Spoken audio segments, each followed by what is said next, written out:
राम जी बैठे हैं, सीता जी आगे हैं। गया वो कौए ने सीता मैया के पांव में चोंच मार दी और इतनी जोर की मारी कि कोमल चरण मां जानकी के रक्त गिरने लगा।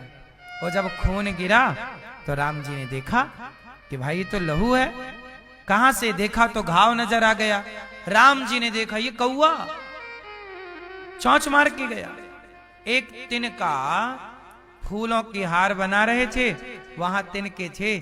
तिनका उठाया, तिनके का धनुष बनाया, तिनके का बाण बनाया और तिनका छोड़ दिया।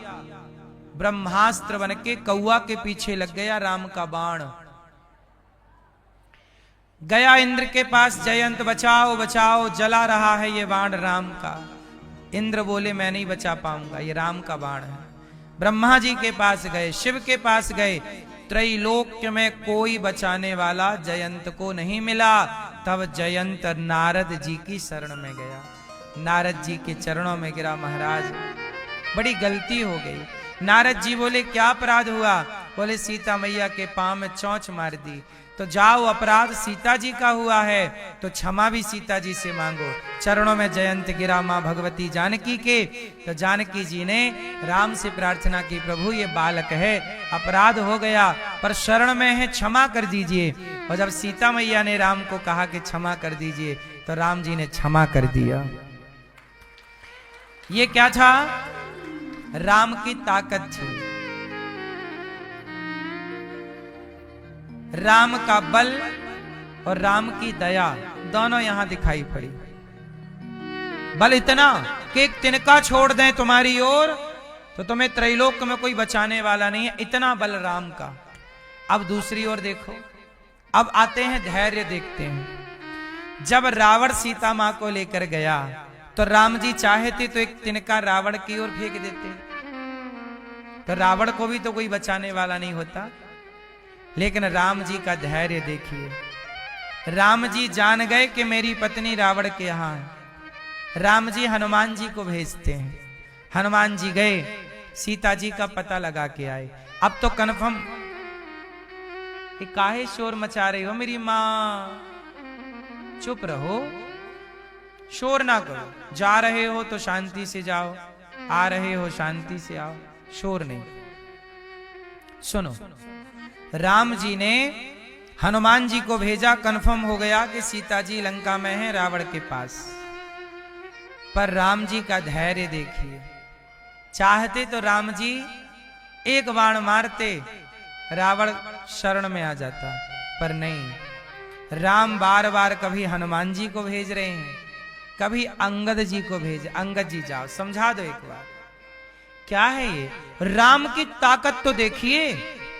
इतना ताकतवर व्यक्ति इतना धैर्यवान कैसे हो सकता है?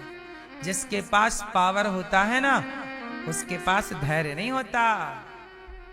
वो तो बोलता है मैं पावरफुल हूं, मुझे कौन बोलेगा, मैं कुछ भी कर लूं, वो थोड़ी सुनता है। पर राम जैसा धैर्य। इसलिए हम आपसे कहते हैं आप भी धैर्यवान बनिए। बात बात में जो आप गुस्सा करते हैं, तनिक सी बात हो जाए गुस्सा, किसी ने आपको गाली दे दी गुस्सा, किसी ने आपको अपमानित कर दिया गुस्सा। थोड़ा सा अपमान सह लो, थोड़ी सी गालियां सह लो, थोड़ी सी बातें सह लो, अपना आपा ना खोइए। हैं? आप इंसान हैं, कुत्ता नहीं कि किसी को भी देखा और भौं भौं चालू हो गया। ये आचरण कुत्तों के हैं। एक कुत्ते ने किया भौं तो दूसरा कुत्ता भौं भौं, फिर भौं भौं भौं भौं भौं चलता रहता है। आप इंसान हैं। ये जो आप लड़ते झगड़ते रहते जरा जरा सी बातों में, आपके अंदर धैर्य नहीं है। क्या नहीं है? धैर्य की कमी है आज के युग में, इसलिए लड़ाई झगड़ा खूब ज्यादा है। पहले व्यक्ति धैर्यवान था। बात बात पे राम जी चाहे तो रावण से लड़ लेना, नहीं लड़े। मौका दिया, रावण सुधर जा भैया, हनुमान जी जाओ समझाओ, अंगद जी जाओ समझाओ। स्वयं राम ने भी समझाया जब रावण आए, भैया मान जा, काहे नाश करना चाहता। इतना धैर्य, सामर्थ्य तो इतनी है कि एक तिनका से रावण को मार सकते हैं। सामर्थ्य तो इतनी है कि एक तिनके से मार दें, पर धैर्य, जितनी बड़ी ताकत है उससे बड़ा धैर्य है राम का। ये कब सीखोगे आप लोग? ये धैर्य कब धारण करोगे? आपके पास धैर्य ना होने के कारण बहुत सारे आपके काम बिगड़ जाते हैं, बहुत सारी आपकी बातें बिगड़ जाती हैं। इसलिए मेरी माँ, जब बात नहीं बनी तब राम को क्रोध करना पड़ा।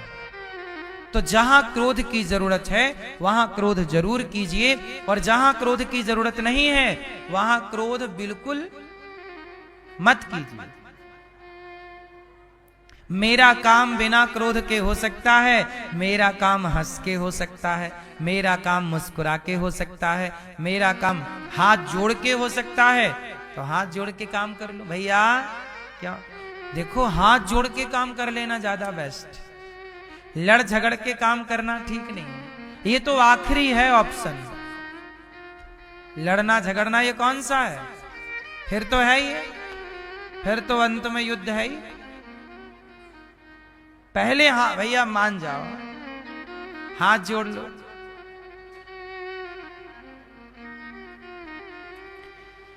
ध्रुव जी महाराज राजा बने, और जिस पिता ने मां ने अपमान किया वही अभिषेक कर रहे हैं राज्य तिलक। ध्रुव जी का विवाह हुआ। गृहस्थी में रहते हुए ध्रुव जी ने भगवान को विसारा नहीं, अपने दायित्व कर्तव्यों का निर्वहन किया। और अंत में ध्रुव जी के भाई को यक्षों ने मारा, ध्रुव जी ने भी मारा। मनु जी ने समझाया कि ये तुम्हारा काम नहीं है। अंत में मृत्यु के सिर पर पांव रखकर ध्रुव जी भगवत धाम चले गए। बोलिए बोलिए भक्त वत्सल भगवान की। इसके बाद भगवान, इन्हीं के वंश में, ध्रुव जी के वंश में भगवान पृथु हुए, जिनके 10,000 कान। 2 कानों से कथा नहीं सुन पा रहे, 10,000 कान। कानों की सार्थकता क्या है मैया? ओ मेरी मां सुनो, कानों की सार्थकता किसमें है? भगवान की कथा।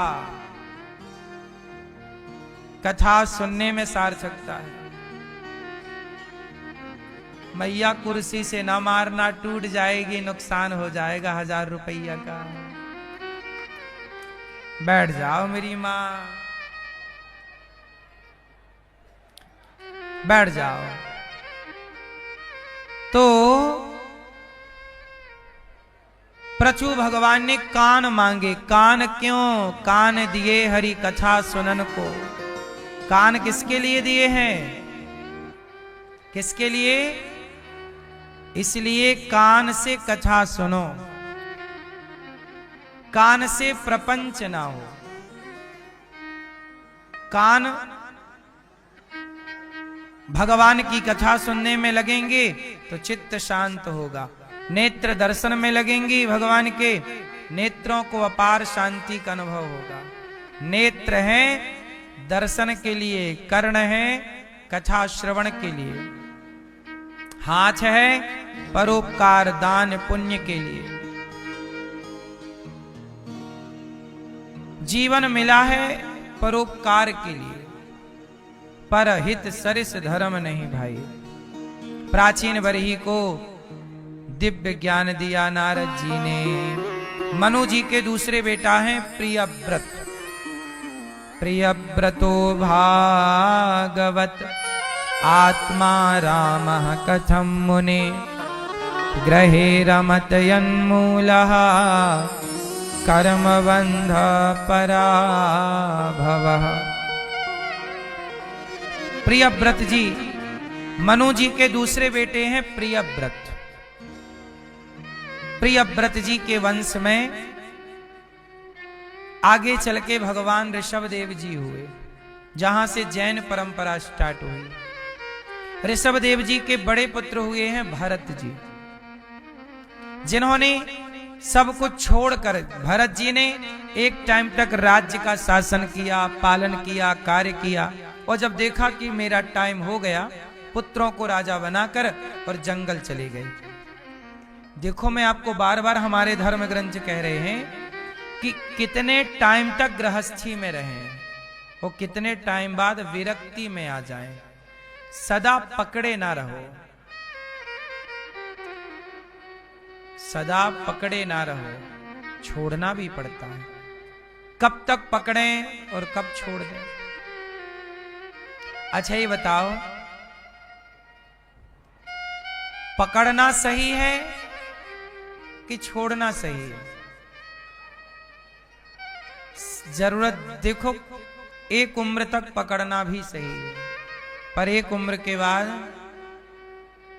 अच्छा जवानी में पकड़ कमजोर होती है कि मजबूत होती है? जवानी में पकड़ कमजोर है कि मजबूत है? जोर से। हाँ, जवानी में मजबूती से पकड़िए जिम्मेदारियों को, लेकिन याद रखिएगा कि वही जवानी जब बुढ़ापे में प्रवेश करती है तो बुढ़ापे की पकड़ कमजोर होने लगती है।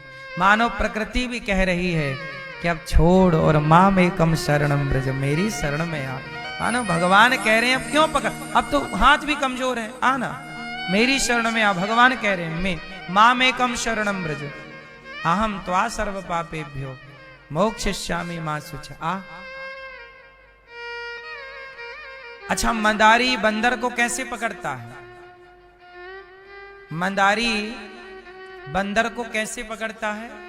मंदारी एक छोटा सा घड़ा लेता है, उसे जमीन पे गाड़ देता है, छोटे मुंह वाला घड़ा, इतना सा मुंह, उसमें डाल देता है चना, और वो भी उछला हुआ घड़ा होता है।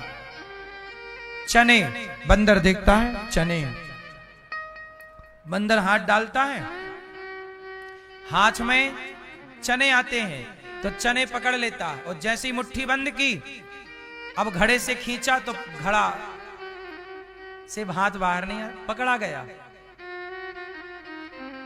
बंदर को लगता है इसने पकड़ा है मुझे, घड़े ने, जबकि सच्चाई क्या है कि बंदर ने ही पकड़ा है। क्या बंदर चने छोड़ दे तो हाथ बाहर आ जाएगा आसानी से, पर बंदर चना छोड़ता नहीं है और वो बेचारा पकड़ा जाता है। ऐसे ही आप भी हो, संसार में आके पकड़ लिया आपने, इसलिए कहता हूं कि एक टाइम तक पकड़ रखा था, सही है, अब बाल बाल पक गए हैं, अब तो छोड़ दो। छोड़ दोगे तो मुक्ति हो जाएगी। वो बंदर मुक्त हो सकता था, पर छोड़ा ही नहीं तो मुक्त कैसे होगा? मुक्ति तो तब ही है ना जब छोड़ दोगे, पकड़ के ही रखोगे तो मुक्ति कहां? गुबरीला कीड़ा कौन कौन जानता है? गुबरीला कीड़ा होता है जो गोबर का गोला बनाता है और खिसकाता हुआ चलता है आगे की ओर। देखा कभी आपने? गांव में, खेतों में हमने खूब देखा। आपने देखा कभी गांव में? आपने दादाजी? आप गांव के नहीं हैं, कहां रहते हैं? ग्वालियर में गांव नहीं है? एक कीड़ा होता है गुबरीला, गोबर में रहता है, वो गोबर का ना गोला बनाता है, काले कलर का, भौरे की तरह होता है। भौरा थोड़ा बड़ा होता है, वो गुबरीला थोड़ा छोटा होता है, काला होता है, दोनों काले हैं। तो गुबरीला कीड़ा क्या करता है? गोबर का गोला बनाता है, वो बड़ी मेहनत करता है और खिसकाता हुआ ले जाता है अपने बिल के, वहां जाके खाऊंगा, वो गोबर खाता है। और जैसे ही वो अपने बिल के पास पहुंचता है तो उसके बिल का छेद छोटा होता है और जो गोबर का गोला बनाया है वो थोड़ा बड़ा बना लेता है। अब द्वार में आ तो गया पर घर के भीतर नहीं जाता। पूरी कोशिश करता है गुबरीला कीड़ा कि ये मेरे घर में घुस जाए, पर गुबरीला कीड़ा लाख प्रयास करके भी उसे अंदर नहीं ले जा पाता, क्योंकि जितनी उसकी क्षमता थी उससे ज्यादा बड़ा गोला बनाया है। ऐसे आप भी जब मोक्ष के द्वार पर पहुंचोगे तो जितना आपने जीवन भर समेटा है, इसमें से कुछ भी उस द्वार के भीतर ना ले जाने को मिलेगा। लेकिन वो सारी जिंदगी आप इतना समेटते हो, कितना पहाड़ इकट्ठा कर लिया कि द्वार तो इतना सा है, इतने से द्वार में ये सब जाएगा कैसे, घुसेगा कैसे? इसलिए कहता हूं, कमाना बहुत अच्छी बात है, कमाइए पैसा, पर पैसा कमा के भी उतना ही कमाइए जितनी जरूरत हो। बाकी टाइम प्रकृति का आनंद लीजिए, अपने को वक्त दीजिए, चिंतन कीजिए ईश्वर का, गीता रामायण पढ़िए, आध्यात्म से जुड़िए, आत्मचिंतन करिए, स्वयं को जानने का प्रयास कीजिए कि मैं ऐसे ही भाग भाग के सारी जिंदगी आदमी भागता रहता है और क्या कमाता है? धन धन। कहां जा रहे हो? धन धन। क्या कमा रहे हो? धन धन। और आखिरी में कार्ड मिलता है कि हो गया निधन।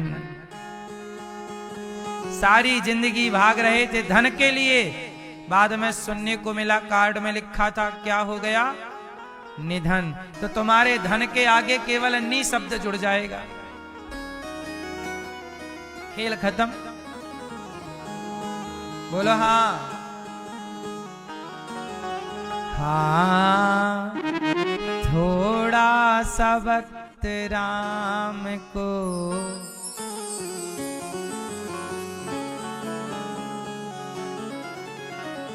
थोड़ा सा वक्त राम को अर्पण किया करो,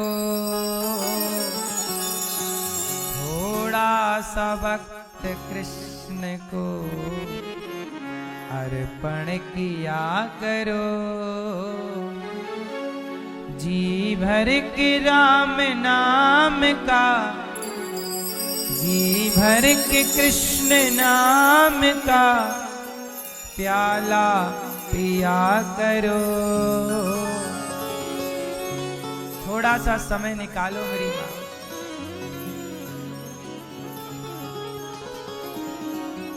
थोड़ा सा समय निकालो, चिंतन में लगो।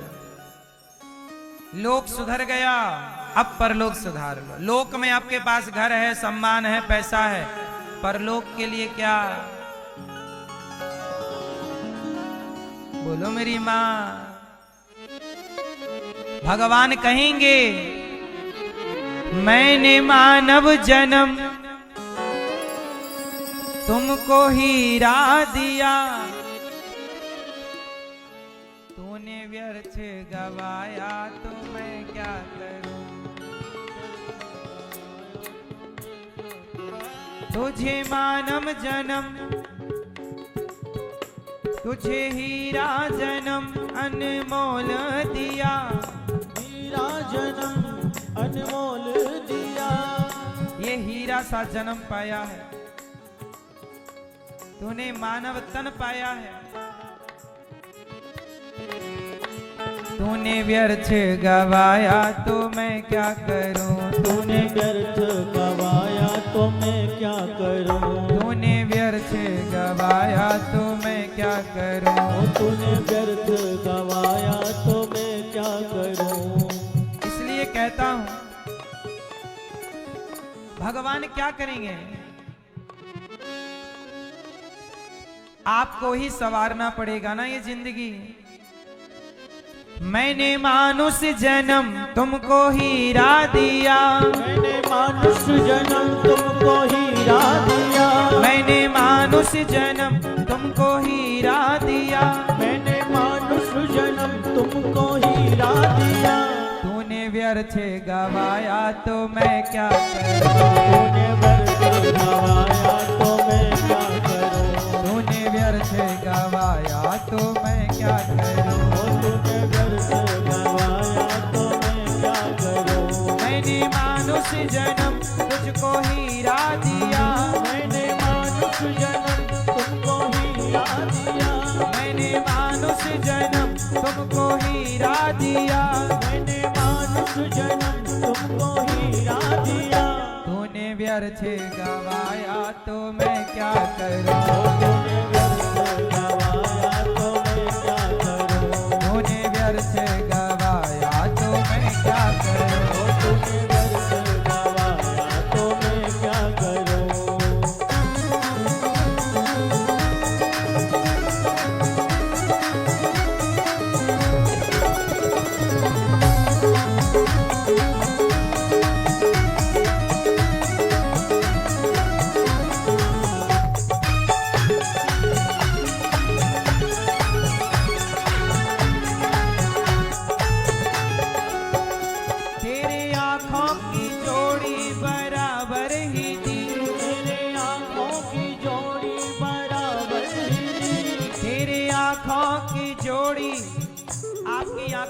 जोड़ी बराबर है, दिखता है, दो आंखें हैं, दिखाई पड़ता है।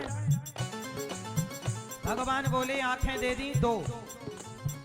तेरे आंखों की जोड़ी बराबर ही दी, तेरे आँखों की जोड़ी बराबर ही दी, तेरे आंखों की जोड़ी बराबर ही दी, तेरे आँखों की जोड़ी बराबर ही दी। तूने दर्शन न किया तो मैं क्या करूं, तूने दर्शन न किया तो मैं क्या करूं, तूने दर्शन न किया तो मैं क्या करूं, तूने दर्शन न किया तो मैं क्या करूं। अब तूने आंखें पाके भी भगवान को ना देखा, ना गया मंदिर, ना समझा, चित्त में ना बिठाया, तो क्या करें।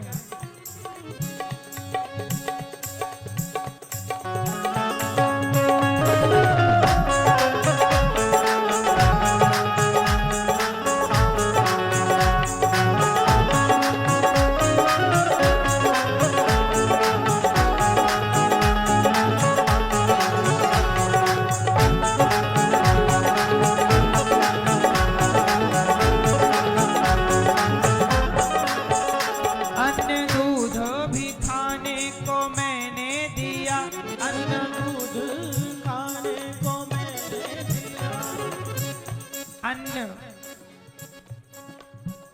अन्न दूध भी खाने को मैंने दिया, अन्न दूध भी खाने को मैंने दिया, मेवा मिष्ठान मैंने भी पैदा किया, मेवा मिष्ठान मैंने भी पैदा किया। फिर भी मुर्गा तू खाए तो मैं क्या करूं, फिर भी मुर्गा तू खाए तो मैं क्या करूं। भगवान भगवान तुझे दूध दिए ना, पीना दूध, अन्न दिया ना खाना, मेवा मिष्ठान फल दिया, ये सब छोड़ के फिर भी मुर्गा तू खाए तो मैं क्या करूं, फिर भी मुर्गा खाए तो मैं क्या करूं। फिर भी मछली तू खाए तो मैं क्या करूं, फिर भी मछली तू खाए तो मैं क्या करूं। फिर भी बकरा तू खाए तो मैं क्या करूं, फिर भी बकरा और फिर भी पाप कमाए तो मैं क्या करूं, फिर भी पाप कमाए तो मैं क्या करूं।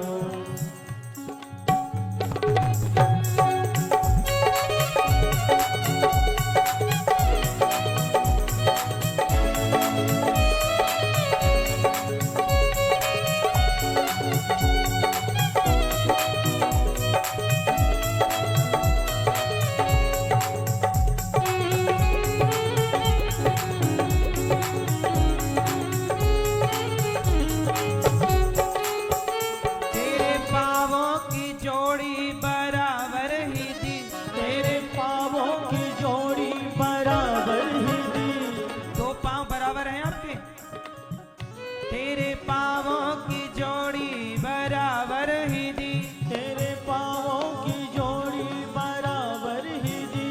फिर भी धाम ना आए तो मैं क्या करूं, फिर भी धाम न आए तो मैं क्या करूं।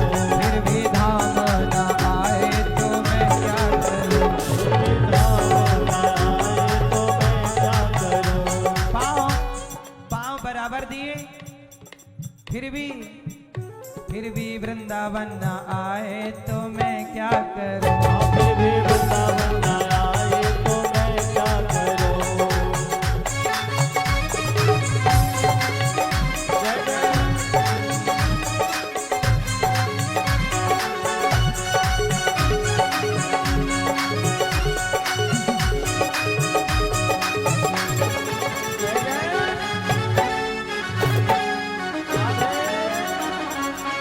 हरि बोल।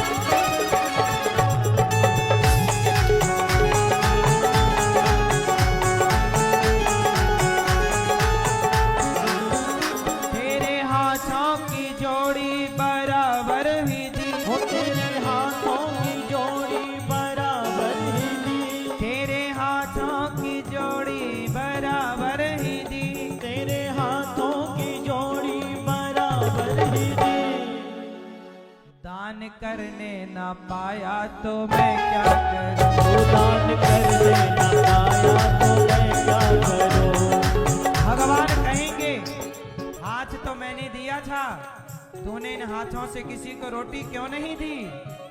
आंख तो दी थी, क्यों नहीं दर्शन किया। पांव दिए, क्यों नहीं धाम गया। वाणी दी, क्यों नहीं नाम जपा। कान दिए, क्यों नहीं कथा सुना। दान करने ना पाया तो मैं क्या करूं। दान करने ना पाया तो मैं क्या करूं। दान करने ना पाया तो मैं क्या करूं। वो दान करने क्या करूं। मैंने मानुष जन्म तुमको हीरा दिया। मैंने मानुष जन्म तुमको हीरा दिया। मैंने मानुष जन्म तुमको हीरा दिया। मैंने मानुष जन्म तुमको हीरा दिया। तूने व्यर्थ गवाया तो मैं क्या करूं। तूने व्यर्थ गवाया तो मैं क्या करूं। तूने व्यर्थ गवाया तो मैं क्या करूं। तूने व्यर्थ गवाया तो मैं क्या करूं। आज मैं क्या करूं। आज मैं क्या करूं। आज मैं क्या करूं। आज मैं क्या करूं। आज मैं क्या करूं। आज मैं क्या करूं। आज मैं क्या करूं। आज मैं क्या करूं। आज मैं क्या करूं। आज मैं क्या करूं। आज मैं क्या करूं। आज मैं क्या करूं। आज मैं क्या करूं। आज मैं क्या करूं। आज मैं क्या करूं। आज मैं क्या करूं।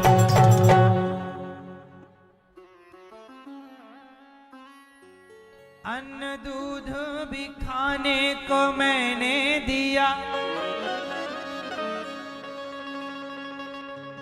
मेवा मिष्ठान मैंने भी पैदा किया। खाने को इतना बढ़िया बढ़िया दिया। क्यों मैया, खाने को अच्छा अच्छा है। फिर भी मुर्गा तू खाए तो मैं क्या। फिर भी पाप कमाए तो क्या करूं। अन्न खाना पुण्य है, बकरा खाना मांस खाना पाप है, क्योंकि उससे आप किसी की जिंदगी छीन रहे हैं। बोलो हाँ।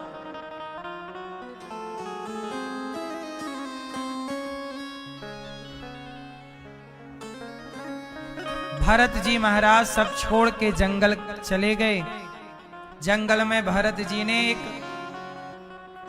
मृग पाल लिया और आखिरी मृत्यु का टाइम आया तो भरत जी मृग का चिंतन करते मर गए। मरते समय मृग का चिंतन हुआ, इसलिए उनको मृग बनना पड़ा। मैया, ओ मेरी शोर करने वाली मैया, बैठी बिठाई उठ के चली गई, फिर वही लड़ने लग जाएंगे। बैठ जाओ मेरी मैया।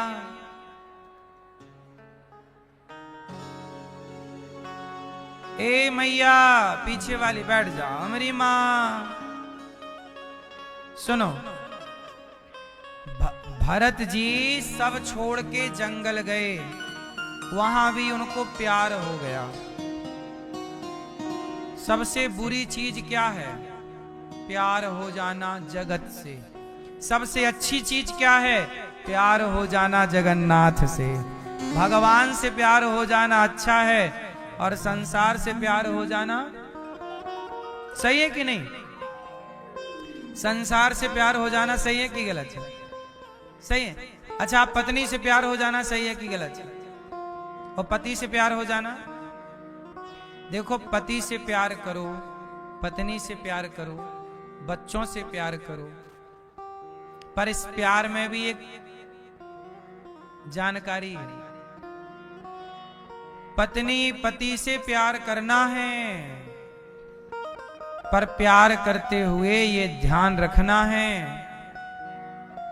कि ये प्यार सदा का नहीं है। एक दिन ऐसा आएगा जहां आपकी पत्नी या पति दो में से एक पहले आपको टाटा बाय बाय कह के चली जाएगी या चला जाएगा। इसलिए प्यार करना है जगत में, रिश्तों में निभाना है ना, हमें निभाना तो है ही, प्रेम से निभाना। उस रिश्ते निभाने में भी वो प्रेम ये याद रख के करना है कि उस प्रेम में हम अंधे ना हो जाएं, और प्रेम ऐसा भी ना कमजोर रह जाए कि पत्नी के मरने के बाद हम दूसरी तलाश करने लग जाएं। या ऐसा भी ना हो कि पति है फिर भी हम दूसरे की ओर देख रहे हैं, या पत्नी है फिर भी दूसरे की ओर देख रहे हैं। प्रेम सच्चा करो, भले जगत से कर रहे हो करो, पर प्रेम में ये याद रखिएगा कि ये प्रेम आपका सदा ना रहेगा। एक टाइम बाद एक टाटा बाय बाय बोल देगा, बोलो हाँ। इसलिए जब वो जाए तो आपको समझाने कोई ना आएगा, आप खुद अपने को समझाना कि ये प्रकृति का नियम है, मैं आज हूं, मैं कल नहीं रहूंगा, ये जान करके जगत से व्यवहार करना चाहिए। हम आपके प्रेम में इतने अंधे ना हो जाएं, क्योंकि दत्तात्रेय जी ने एक गुरु बनाए, एक पक्षी को गुरु बनाया उन्होंने। एक जंगल में एक बहेली आता है, जाल डालता है, उसके जाल में एक तोती फंस जाती है। तो तोती जब फंसी तो तोता उस तोती से बहुत प्यार करता था, और वो तोता भी उस तोती के प्रेम में उस जाल में जानबूझ करके कूद गया, और वो भी फंस गया, दोनों की मृत्यु हो गई। तो आप लोग भी कई बार किसी के मरने पर इतने पागल हो जाते हैं कि आप स्वयं को भी नष्ट कर लेते हैं। ये याद रखिएगा कि आज उसकी मृत्यु हुई है तो कल हमारी भी है। उसने अपनी सुधार ली, अब तुम अपनी सुधारने में लगो, मर तो जाओगे ही, सुधार लो। उसने नहीं सुधारी और वो मर गया तो उसने गलती की, वो गलती तुम ना दोहराओ। इसलिए जगत का प्रेम हो, पर ये याद हो कि ये सब जाने वाले लोग हैं, भगवान से प्रेम अखंड हो। भरत जी ने क्या किया कि एक मृग के बच्चे से प्यार कर लिया, और मरते समय मेरा मृग को देखते देखते मर गए। जब मरे तो यमराज जी ने कहा कि आप तो मृग का चिंतन करते मरे हैं, आपको मृग की योनि में डालना पड़ेगा। एक चिंतन आपको गलत दिशा में ले जाके खड़ा कर सकता है। यदि मृग का चिंतन करोगे तो मृग बनोगे, स्त्री का करोगे स्त्री बनोगे, पुरुष का करोगे पुरुष बनोगे, पैसे का करोगे सांप बनोगे। आप जगत के चिंतन से जगत में ही उलझे रहोगे। इसलिए मरते समय कहा जाता है, इतना तो करना स्वामी, जब प्राण तन से निकले, गोविंद नाम लेकर मेरे प्राण तन से निकले। आना जरूर आना, राधे को साथ लाना, मुरली मधुर बजाना, जब प्राण तन से निकले। श्री यमुना जी का तट हो, मेरा सांवरा निकट हो, मेरे मुख में तुलसी दल हो, जब प्राण तन से निकले। इतना तो करना स्वामी, जब प्राण तन से निकले, गोविंद नाम लेकर मेरे प्राण तन से निकले। मरते समय चिंतन जगत का ना हो। जो यदि चिंतन जगत का हुआ तो जगत में आना है। इसलिए कहता हूं मरते समय सावधान। क्या रहोगे? क्या रहोगे? कब सावधान रहोगे? मरते समय।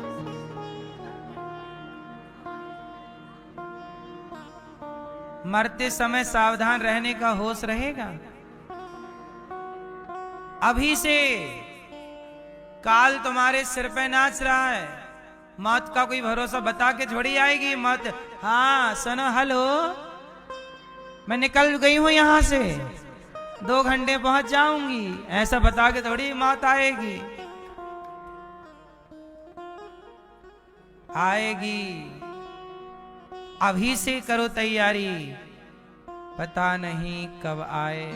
अभी से चिंतन श्रीमन नारायण, श्रीमन नारायण। अभी से चिंतन भगवान का ध्यान, चिंतन ज्यादा ज्यादा हर समय भगवान का। हाँ, काम करते रहो, नाम जपते रहो, मन से गोविंद गोपाल गाते चलो। याद आएगी उसको कभी ना कभी, मेरी विनती सुनेगा कभी ना कभी।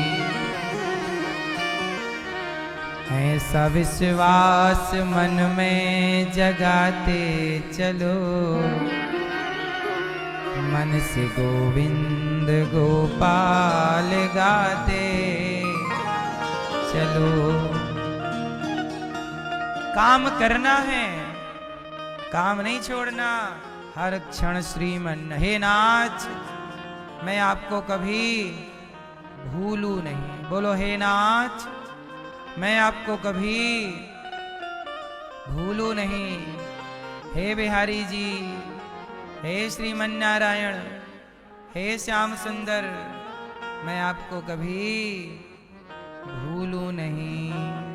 हे रघुनंदन, मैं आपको कभी भूलू नहीं। हे राधा रानी, मैं आपको कभी भूलू नहीं। आप याद रखते हैं, इतना भी पर्याप्त है आज के युग में। काम करते हो याद रखें, बस कोई है जो हमें देख रहा है, बस इतना भाव रखना, इतनी भी भक्ति ठीक है। आप मरते समय नहीं, अभी से नाम जपिए काम करते हुए। भरत जी मृग बन गए। आप लोग मरते समय यदि स्त्री का चिंतन करोगी ना, तो फिर अगले जन्म में स्त्री। मैयाएं बेटी बेटी चिल्लाती रहती हो, फिर लड़की बन के पैदा हो जाएगी किसी की छोरी। और पुरुष लोग लड़के लड़के। कई बार स्त्री मरती है, सोचती है मेरे बाद मेरे पति का क्या होगा, और हो जाती है टें। अगले जन्म में पुरुष का चिंतन करते मरी तो पुरुष बन के पैदा हो गई, कहें कहें कर रही है, फिर बनी पुरुष।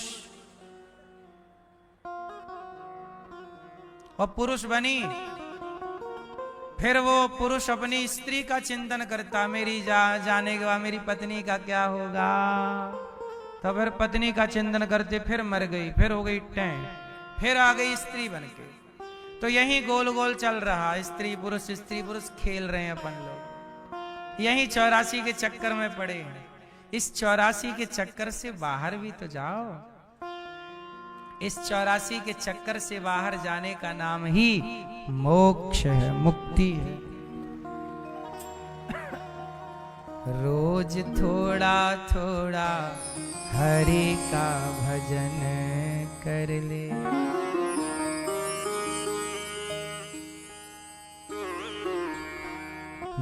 मुक्ति का कोई तू जतन कर ले, मुक्ति का कोई तू जतन कर ले। रोज थोड़ा थोड़ा हरि का भजन कर ले। संगत कर अच्छे लोगों की, दवा मिल जाएगी सभी रोगों की।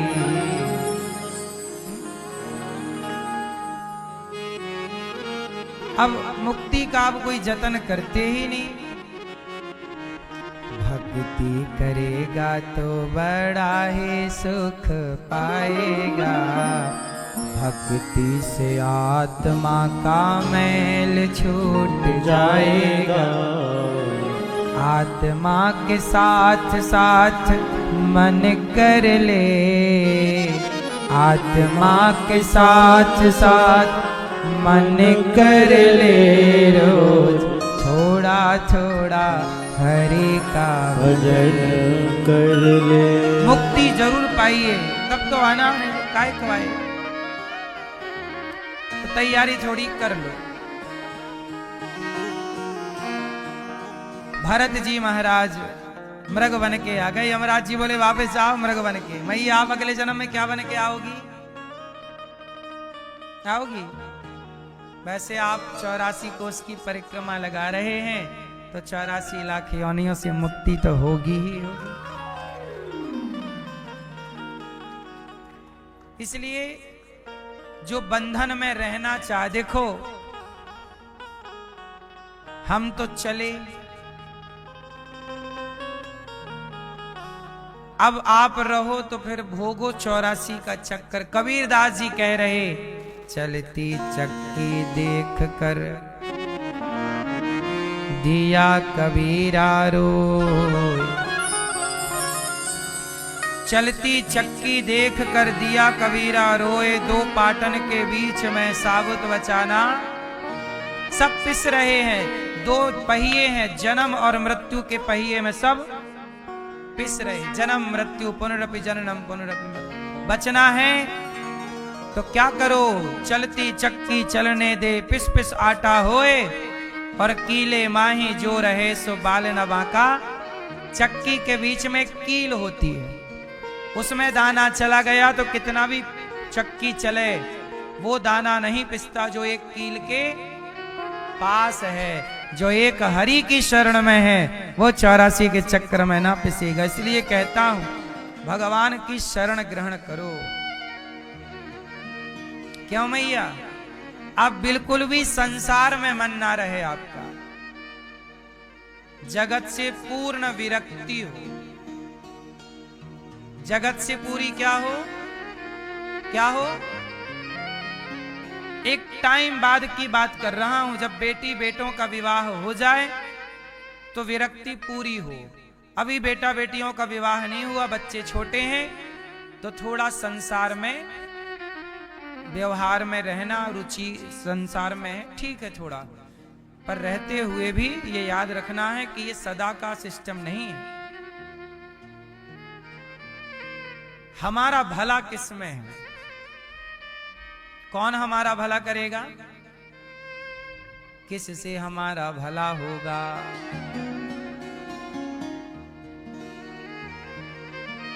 तो भरत जी मृग बने, तीसरा जन्म फिर मनुष्य का मिला, अब की बार चुप हैं। भरत जी के पिताजी बोले कि जाओ पढ़ लिख लो। भरत जी नहीं पढ़े, नाम पड़ गया जड़ भरत। भाइयों ने कहा जंगल जाओ चिड़िया उड़ाना, खेत में फसल बोई है। गए और उड़ाने की जगह बोले राम जी की चिड़िया, राम जी का खेत, खाओ रे चिड़िया भर भर पेट खाओ। भाइयों ने घर से निकाल दिया, निकम्मा किसी काम का नहीं।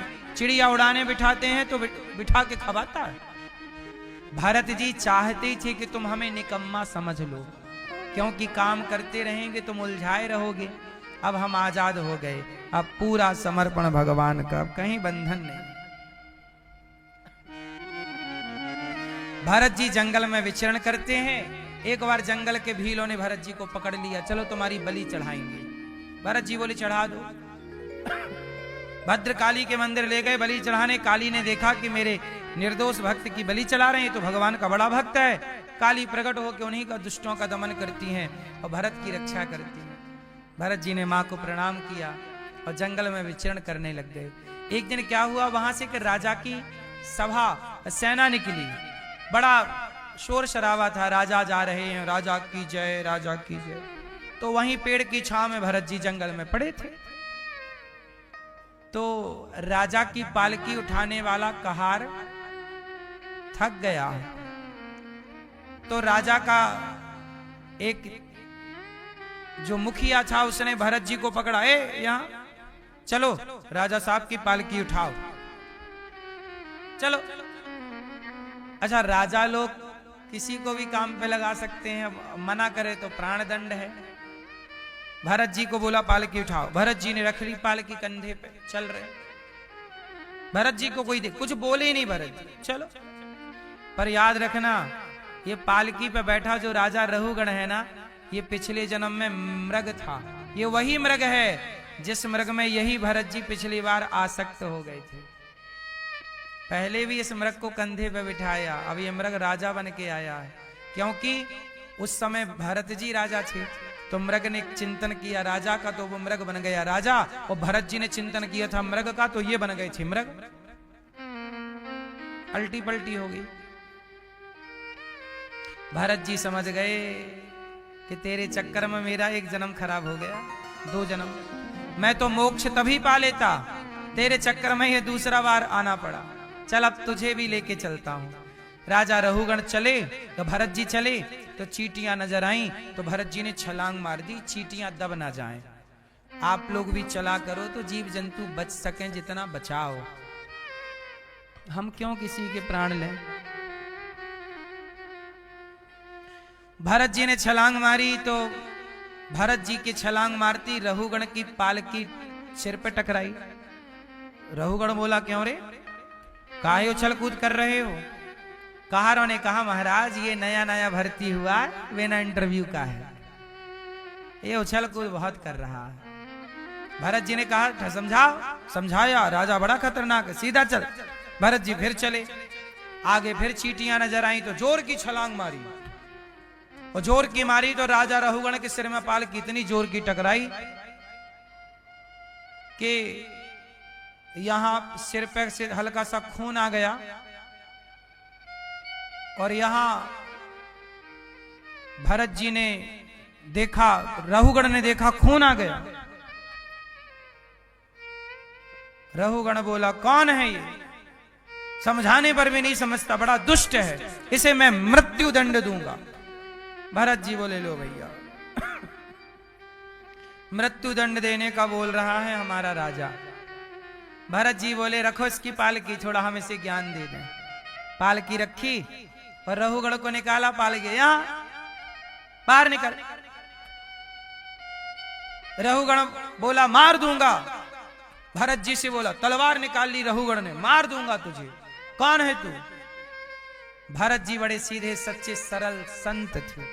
भरत जी ने कहा कि राजन, ये बता, तू मारेगा किसे, मुझे मारेगा, मैं तो कभी मरता ही नहीं, आत्मा हूं, अजन्मा। शरीर को क्या मारेगा, शरीर तो ऑलरेडी मरा हुआ है, तू मारेगा किसे, चलिए बता पहले। राजा रहुगण के पास इसका कोई उत्तर नहीं था। आपके पास है उत्तर तो आप दे दो। कौन मरता है, शरीर मरता है कि आत्मा मरती है, आप मरते हैं, आप मरते हो कि नहीं मरते हो, जोर से, जोर से।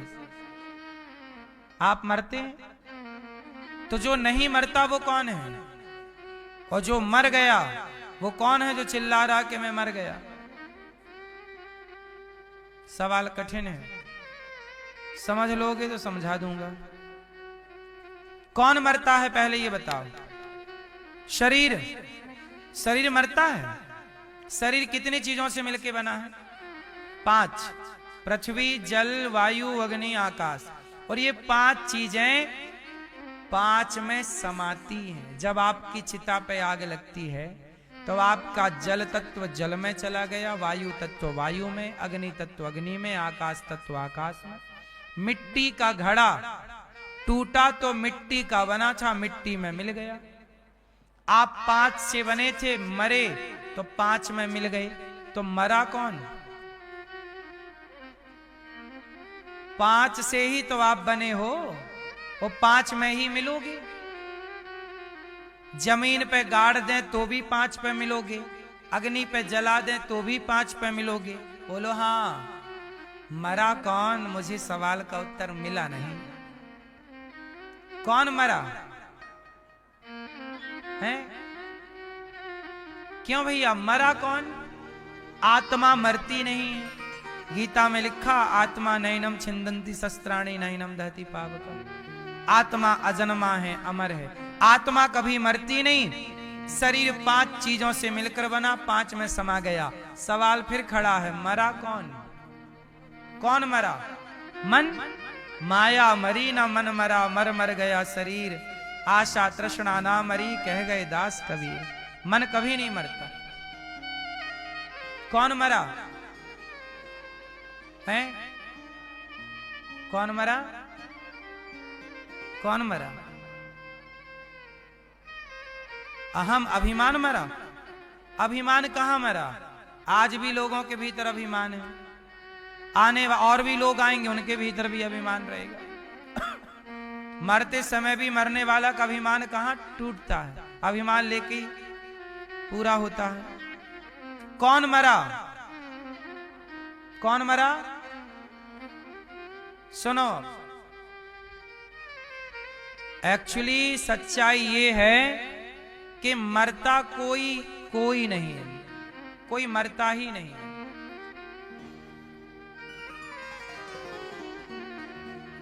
लोग कहते हैं मृत्यु सत्य है, ये दास कहता है कि मृत्यु झूठ है। कोई मरता ही नहीं है। हाँ, 5 चीजों से मिलकर आप बने हैं और 5 में आप समा जाएंगे। यदि इस प्रोसेस को आप मरना कहते हैं तो आप कहते रहिए। घड़ा मिट्टी से बना, बोलो हाँ। वो घड़ा टूटा तो घड़ा मरा कि घड़ा मिला?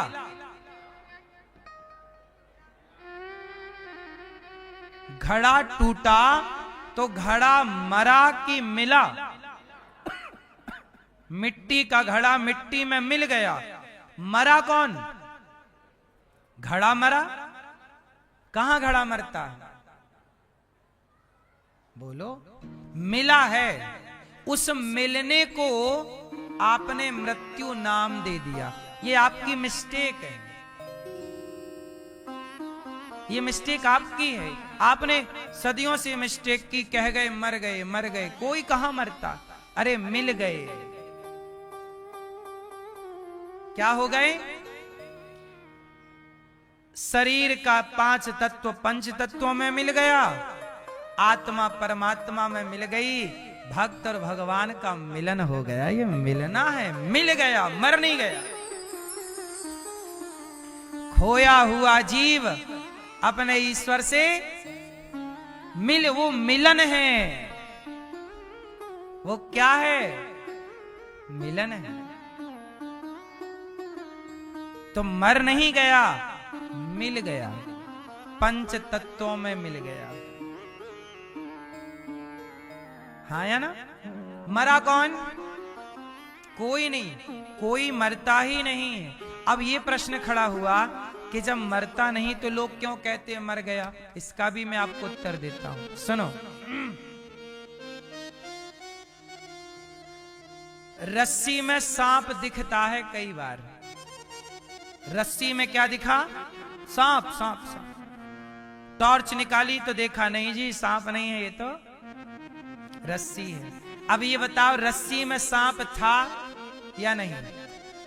नहीं था, लेकिन सांप की तरह आप डर गए कि नहीं? डर सही का था, सांप सही का नहीं था, पर डर तो। अच्छा, डर क्यों बना? रस्सी में सांप दिखा क्यों? सवाल ये है, आप बताओ, रस्सी में सांप दिखा क्यों? सब चुप रहेंगे। भैया बताएंगे। रस्सी में सांप दिखा क्यों? आप बताओ पीछे वाले, वहम क्यों हुआ? हाँ, क्योंकि आसपास अंधकार था। पूरा क्लियर प्रकाश होता तो आप रस्सी को रस्सी ही समझते। आप रस्सी को सांप इसलिए समझे क्योंकि धुंधला धुंधला दिख रहा था। बोलो हां कि ना? उसी तरह अंधकार में रस्सी को सांप समझ लिया जाता है। अज्ञान बस अज्ञानी लोग समझते हैं मर गए और ज्ञानी लोग समझते हैं मिल गए। अज्ञानवश मृत्यु दिख रही है, जैसे रस्सी में सांप अंधकारवश दिख रहा है, ऐसे अज्ञानवश दिखता है कि मर गए। और ये अज्ञान मिटेगा तो आप जान लोगे कि यार क्या मरना क्या जीना, ये कोई मरना वरना थोड़ी है। हम तो यात्री आज आपके साथ हैं। ईश्वर ने भेजा है मुझे। 20, 25, 50, 100 साल दे के ईश्वर जाने कितने साल दिए। ईश्वर ने मुझे भेजा, निरुद्धाचार्य जाओ बेटा, जाओ वृद्ध माओ की सेवा करना। बड़ी दुखी माएं सताई जा रही हैं कलयुग में। जाओ वृंदावन में अखंड रसोई चलाना। जाओ, भगवान ने मुझे कुछ काम दिए, जाओ थोड़ा गुरुकुल की स्थापना करो, विद्यालय बनाओ, गुरुकुल बनाओ। गौरी गोपाल गुरुकुल में 150 बच्चे पढ़ रहे हैं, 311 माएं रहती हैं, अखंड रसोई चलती। भगवान बोले जाओ सेवा करो। तो भगवान ने मुझे सेवा दी और सेवा करने की ताकत दी। आप सबका साथ दिया, करा रहे हैं, हो रहा है। भगवान बोलेंगे चलो अनिरुद्धाचार्य हो गया काम, अब वापस आ जाओ। जिस दिन वो चाहे मुझे वापस बुला लें, मैं उनके काम करने आया हूं, उनका काम कर रहा हूं, उनके आदेश पर आया हूं, उनके आदेश पर वापसी ले लूंगा। इसमें आप बाद में रोगे चले गए महाराज, चले, कहीं नहीं चले गए। उनकी आज्ञा से आए थे, उनका काम किया, उनकी आज्ञा पूरी हुई, वापस। कहां मरा मैं, कहां क्या था? ना मेरा जन्म है, ना मेरी मृत्यु है, ना आपका। ये दिखता है कि जन्म हुआ, ठीक है। आप आए, आप चले गए, जन्म मृत्यु दिखता यही है। पर बात गहराई की ये है कि आत्मा ना जन्म ले रही है ना मर रही है। अज्ञानवश ये कह दिया जाता है। मैं किसकी आज्ञा से आया हूं ये बताइए। अच्छा बताओ, मैं किसकी आज्ञा से बोल रहा हूं, किसकी आज्ञा से देख रहा हूं? उसकी आज्ञा ना हो तो मैं देख ना पाऊं, उसकी आज्ञा ना हो तो मैं चल ना पाऊं। उसी की आज्ञा, उस परमात्मा की, भगवान श्रीमन नारायण की आज्ञा से मैं देख रहा हूं, चल रहा हूं, बोल रहा हूं, सुन रहा हूं। उनकी आज्ञा से सेवा कर रहा हूं। उनकी आज्ञा जब तक है मैं यहां रहूंगा, उनकी आज्ञा पूरी, वापस मुझे जाना पड़ेगा। जिंदगी उनको समर्पित है जिन्होंने ये जिंदगी दे रखी है। जिंदगी उनको समर्पित है जिन्होंने ये जिंदगी दी है। आप भी यही करो, भटको मत, परेशान ज्यादा होने का नहीं। मरा कौन? कोई नहीं। अज्ञानवश लोग कहते हैं मर गया। अच्छा एक बात बताओ, आपका कोई अस्तित्व है इस धरती पे? आपकी कोई सत्ता है? चलो फिर समझाता हूं एक उदाहरण से। बताओ, घड़ा की सत्ता है कि मिट्टी की सत्ता है? किसकी सत्ता है? किसका अस्तित्व है? कौन है? घड़ा है कि मिट्टी है? मिट्टी है। घड़ा है, मिट्टी है।